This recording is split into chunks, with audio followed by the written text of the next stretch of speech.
ABP 24 news पर अब देखिए खबरें फटाफट। दिल्ली में पेट्रोल की कीमत बढ़कर 109.69 रुपए प्रति लीटर पहुंची, वहीं डीजल बढ़कर 98.42 रुपए प्रति लीटर हुआ।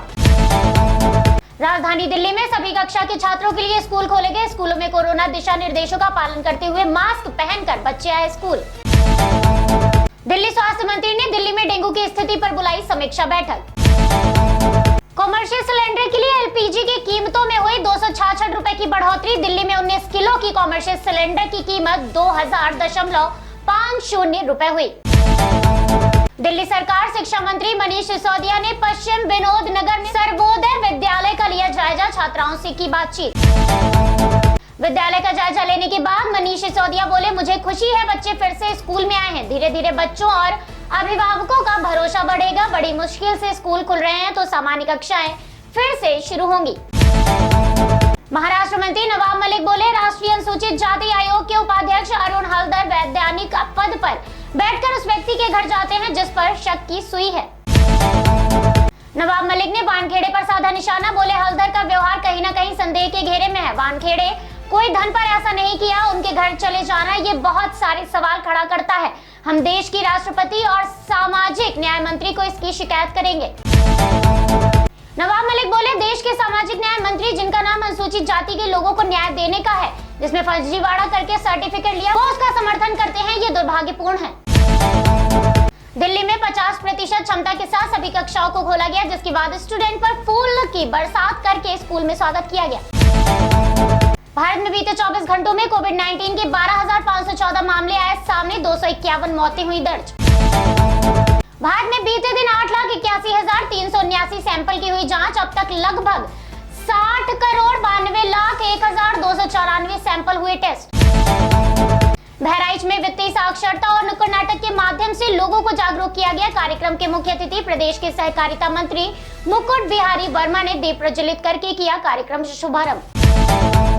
कार्यक्रम को संबोधित करते हुए मुकुट बिहारी वर्मा बोले, साधन सहकारी समितियों का विस्तार किया जा रहा है।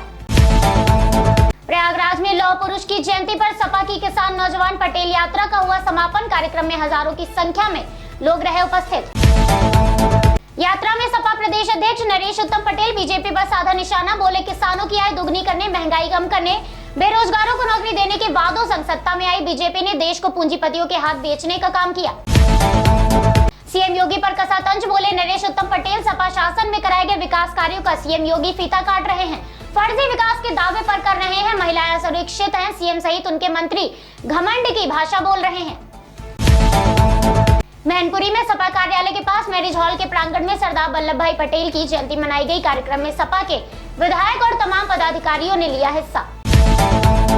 कार्यक्रम में पूर्व सांसद तेज प्रताप सिंह ने कार्यकर्ताओं में भरा जोश, गर्मजोशी से दिया भाषण, बीजेपी पर रहे हमलावर और पूर्ण बहुमत से सपा की सरकार बनाने की कही बात। बहराइच में दिवाली के अवसर पर दिशा निर्देशों के अनुसार नगर पालिका परिषद के तत्वाधान में राजकीय बालिका इंटर कॉलेज मैदान में आयोजित हुआ सांस्कृतिक कार्यक्रम, जिसमें छात्र छात्राओं ने की मनमोहक प्रस्तुति। सांस्कृतिक संध्या का आगाज छात्राओं द्वारा गाए स्वागत गीत से हुआ। कार्यक्रम में लोकगीत हुए प्रस्तुत, नृत्य प्रस्तुति करके कार्यक्रम की बढ़ाई शोभा।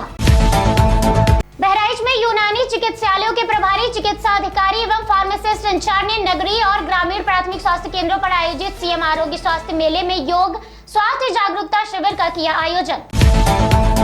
बहराइच में राजकीय यूनानी चिकित्सालय नानपारा समेत कई जगहों पर रोगियों को स्वास्थ्य संबंधी जानकारी दी और उनके स्वास्थ्य का परीक्षण कर रक्षा हेतु आयुष रक्षा किट का किया वितरण।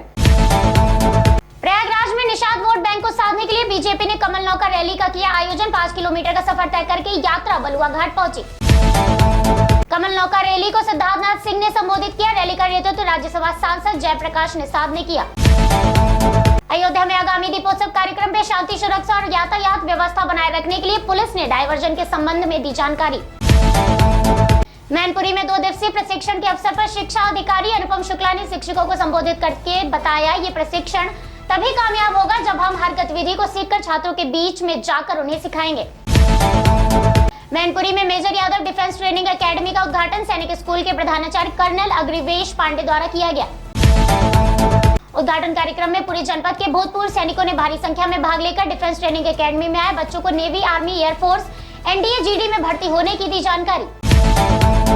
बहराइच में बीजेपी किसान मोर्चा द्वारा आजादी के अमृत महोत्सव के अवसर पर सरदार वल्लभ भाई पटेल की जयंती को राष्ट्रीय एकता दिवस के रूप में मनाया गया। लखनऊ में कमिश्नर डी.के. ठाकुर द्वारा अपराध नियंत्रण अपराधियों के विरुद्ध चलाए जा रहे अभियान में स्मैक की बिक्री करने वाले 3 अभियुक्तों को किया गया गिरफ्तार। लखनऊ में रालोद नेता जयंत चौधरी और प्रियंका गांधी ने की करीब 1 घंटे की मुलाकात और बातचीत। प्रियंका और जयंत चौधरी एक ही समय पर एयरपोर्ट पहुंचे। वीआईपी लाउंज में मुलाकात जाना हाल। दोनों नेताओं ने मुलाकात के बाद दिल्ली वापसी की। जानकीपुरम सहारा गृह सोसाइटी में आनंदी मां हस्तकला केंद्र एनजीओ की ओर से लगाए गए स्टॉल पर बच्चों द्वारा बनाई गई सुंदर मूर्ति और पेंटिंग को भातखंडे के पूर्व प्रोफेसर डॉक्टर कमला श्रीवास्तव और डॉक्टर इंदु राजादे ने सराहा। गुजरात में गृह मंत्री ने अहमदाबाद में गोटा फ्लाईओवर के साइंस सिटी बॉक्स तक 4.18 किलोमीटर लंबे एलिवेटेड कॉरिडोर का किया उद्घाटन। केरल में बीते 24 घंटों में कोविड-19 के 7,167 मामले आए सामने, 167 मौतें हुई दर्ज। ड्रग्स मामले पर नवाब मलिक ने समीर वानखेड़े पर साधा निशाना। बोले समीर दाऊद वानखेड़े शहर में पिछले 14 सालों में अलग अलग विभागों में काम करता है। उसका तबादला करने के पीछे पूर्व सीएम देवेंद्र फडणवीस और उसके लिए लाया गया कि पब्लिसिटी करके नाजायज लोगों को फंसाया जाए। नवाब मलिक बोले महाराष्ट्र में ड्रग्स का पूरा खेल कहीं न कहीं देवेंद्र जी के आशीर्वाद से चल रहा था और चल रहा है। जांच हो रही है कि इस शहर में देवेंद्र जी का ड्रग्स के धंधे में क्या कनेक्शन है। फर्जी आधार कार्ड बनाने के मामले में एटीएस ने शुरू की जांच। गोंडा पहुंची टीम। हरदोई में सड़क हादसे में घायल मरीज को ले जा रही 108 एम्बुलेंस में शॉर्ट सर्किट से लगी आग। ऑक्सीजन सिलेंडर फटा। हादसे में गुजर रहे सिपाही समेत 4 लोग घायल। सपा अध्यक्ष जैन संबोधन के दौरान महात्मा गांधी, सरदार पटेल और जवाहरलाल नेहरू के साथ मोहम्मद अली जिन्ना का नाम जोड़ने के बाद फंसे विवादों में सियासी बहस हुई शुरू। सपा अध्यक्ष ने जिन्ना को आजादी का नायक बताया। बोले आजादी के लिए उन्होंने योगदान किया। बीजेपी ने उनके इस बयान की आलोचना की।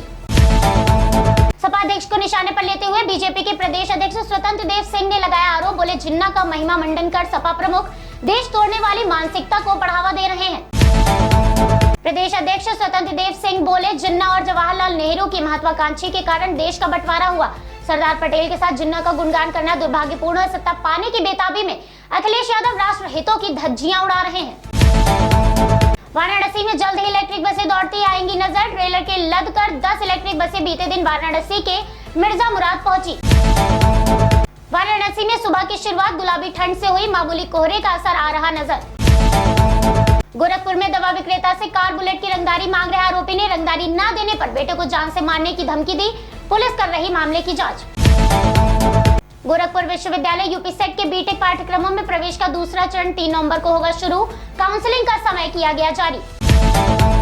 कांग्रेस महासचिव बोली प्रदेश में हमारी सरकार बनी तो 20 लाख युवाओं को देंगे रोजगार। महिलाओं को रोडवेज बस में मिलेगी मुफ्त यात्रा की सुविधा। यूपी में राज्य के मुख्यमंत्री मुरादाबाद के BR अम्बेडकर पुलिस एकेडमी में 86वें पुलिस उपाधीक्षक की पासिंग आउट परेड में हुए शामिल।